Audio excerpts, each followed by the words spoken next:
Hello, hello, hello. Oh my goodness, it is so wet outside. It is absolutely a thunderstorming wet. Look at my glasses. I did not know that it was this type of wet outside. Hello, I'm Patricia. My name is Patricia. I'm Dr. Patricia D, drpatriciad.com, proud author of The Rape of a Female Soldier. Oh my goodness, if you're in the DFW area, it is so wet outside. Okay.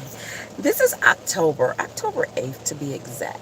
This is Domestic Violence Awareness Month. And I just want to 100% reach out October 9th, 2018. Let me make sure I correct that. October 9th, Domestic Violence Awareness Month. I just want to make sure that I implore any of you, all of you, anyone within the sound of my voice to please reach out to your friends, reach out to your family members, reach out to your neighbors, reach out to anyone that you believe or you think may be in danger, may need some help. Anyone that may be involved in domestic violence in some way. Lots of people like to say, that's not my business or it's not my fault. Let me say to you, maybe it's not your business and it's definitely not your fault. But the moment that you are aware that someone may be in danger, the moment that you think that someone may be in danger, then it becomes your business.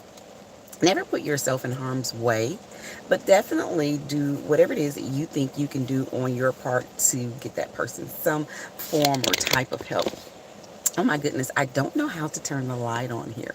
I look awfully dark in there. Oh, okay, yay. Maybe that'll help some. I'm not sure. All you guys can see now is my finger, and I don't know how to put this thingy thing back down. Okay, anyway, again, my name is Patricia. I am Dr. Patricia D. I'm sorry that the camera looks so dark, but of course, it's wet outside, it's raining, and I came out, I didn't know I was parked in the garage. Again, this is Domestic Violence Month, October 9th, 2018. This is the time for no more silence. If you've been silent, no more silence. Scream, talk to a neighbor, talk to a friend, call a police officer. If you're dating someone or married to someone in blue and you're afraid that if you go to the police department that because of the code, the blue code, that maybe you won't get help, please remember that you have a county commissioner, you have a mayor, there's superintendents, there are several other people that you can reach out to that will in turn ensure your safety.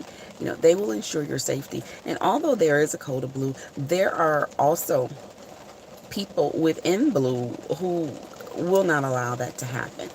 And for people who are Christians, I just say you have to trust in God for this to happen. There's no reason for you to be a Christian if you can't trust and believe for something and someone to help you.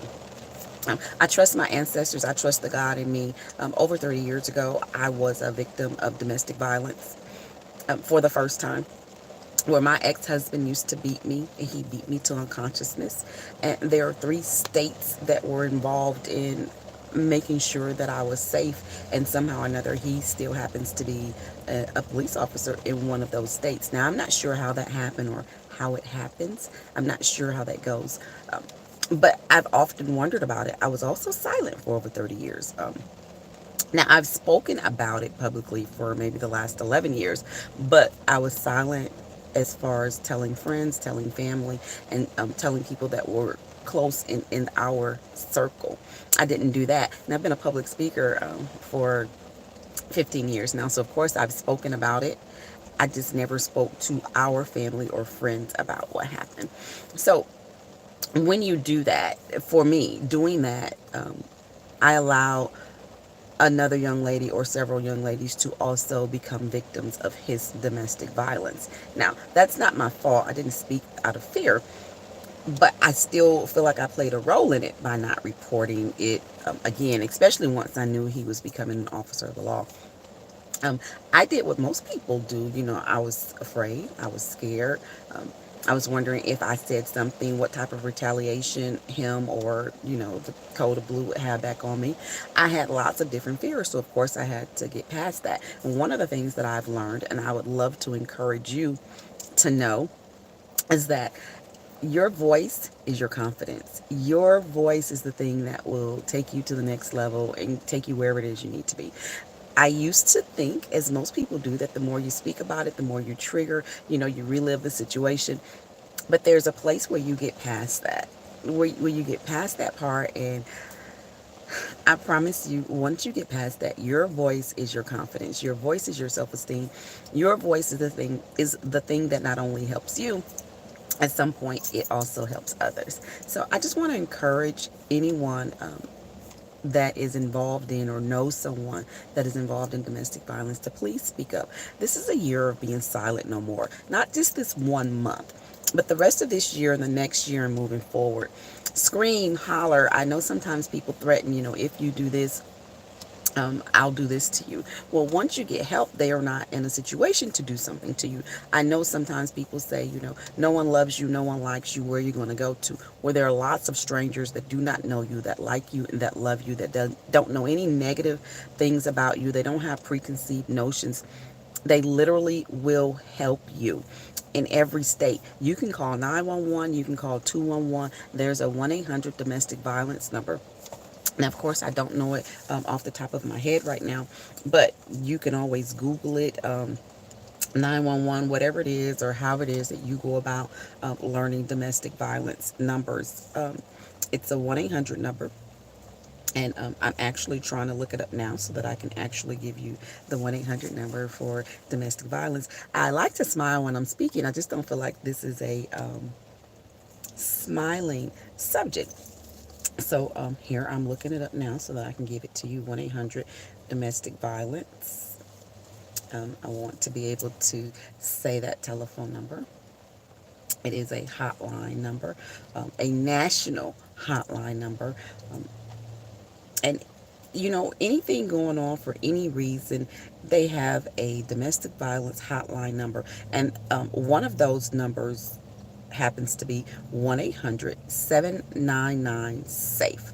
SAFE is 7233. So a domestic violence hotline number is 1-800-799-7233. Please get a pen, get a paper, screenshot this part, audio it.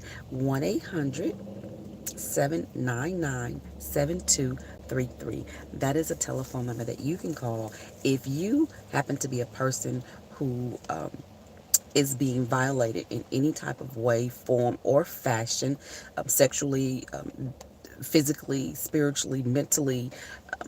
If someone is beating you up emotionally, please get help. Please get help right away. And if you know someone who's being abused, who's being battered, who's being beaten, please get them help.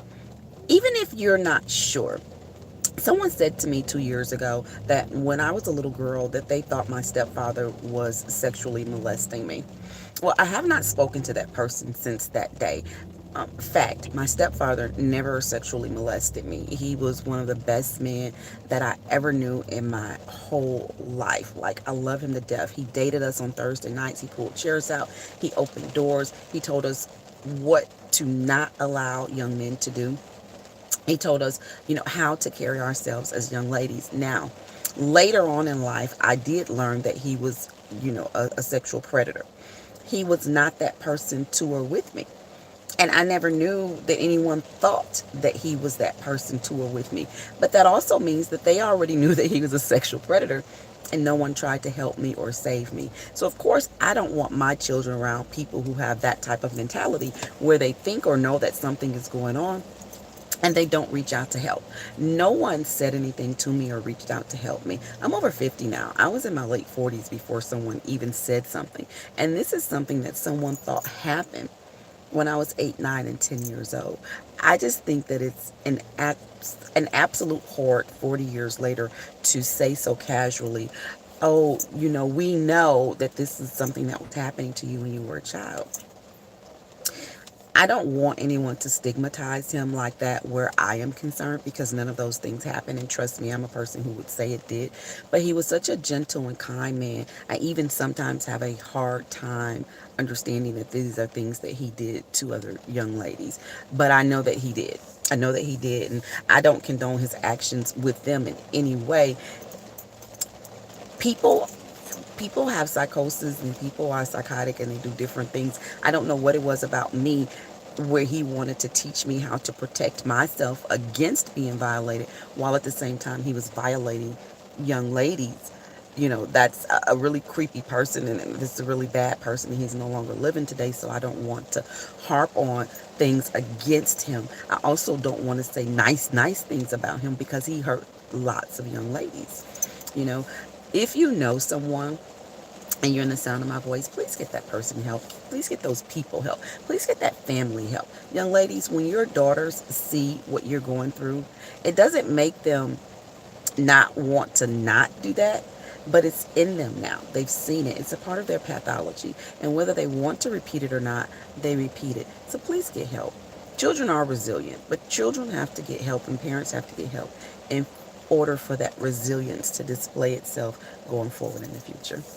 Again, hi, I'm Patricia. My name is Dr. Patricia D, and you can reach me at www.drpatriciad.com.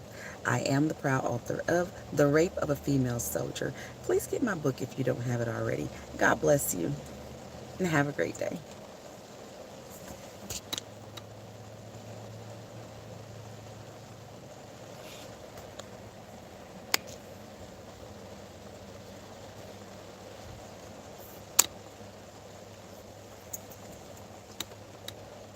Oh, there's the light.